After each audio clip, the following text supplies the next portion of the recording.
పెళ్లి తర్వాత ఒక అమ్మాయి లైఫ్ బాగుండాలి, హ్యాపీగా ఉండాలంటే హస్బెండ్ తో రిలేషన్ బాగుండాలి. అదే పెళ్ళైన తర్వాత పుట్టింటి వాళ్ళతో రిలేషన్స్ బాగుండాలి అంటే మన సిబ్లింగ్స్ తో కన్నా వాళ్ళకి వచ్చే లైఫ్ పార్ట్నర్ తో మన బాండింగ్ ఎలా ఉంది అన్న దాన్ని బట్టి వాళ్ళ ఇంట్లో వాళ్ళతో మన రిలేషన్ డిపెండ్ అయి ఉంటది అనమాట.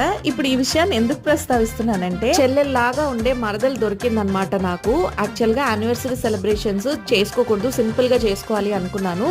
కానీ మా మరదలు వదిన ఏదైనా గ్రాండ్ గా సెలబ్రేట్ చేసుకుంటది, ఎందుకు చేసుకోలేదని వెంటనే మా తమ్ముని తీసుకొని వచ్చేసింది ఇక్కడ మాకు సెలబ్రేట్ చేయడం కోసం. అండ్ ఇంత లోపల మా వారు నేనేం సెలబ్రేట్ చేసుకోవట్లేదని వాళ్ళ కజిన్ కూడా ఇన్వైట్ చేశారనమాట. నా గురించి కన్సర్న్ తీసుకుని ఇంత గ్రేట్ ఫ్యామిలీ నాకు దొరికింది. I'm really blessed. అండ్ మధ్యాహ్నం లంచ్ కి వెళ్ళాము. ఈవినింగ్ వచ్చేసి మా మరదలు వద్దన్నా కూడా వినకుండా అయితే కట్ చేపించింది అనమాట. సెలబ్రేషన్స్ ఏమి వద్దు అనుకున్న నాకు ఆ రోజు రియల్లీ బ్లెస్డ్ అనిపించింది. అందుకే నేను అసలు సెలబ్రేషన్స్ వద్దు అనడానికి రీజన్ ఏంటి, ఆ డే అంతా ఇంకా కంప్లీట్ గా ఎలా సెలబ్రేట్ చేసుకున్నాం ఇవన్నీ తెలుసుకోవాలనుకుంటే ట్యాగ్ చేసిన ఫుల్ బ్లాగ్ చెక్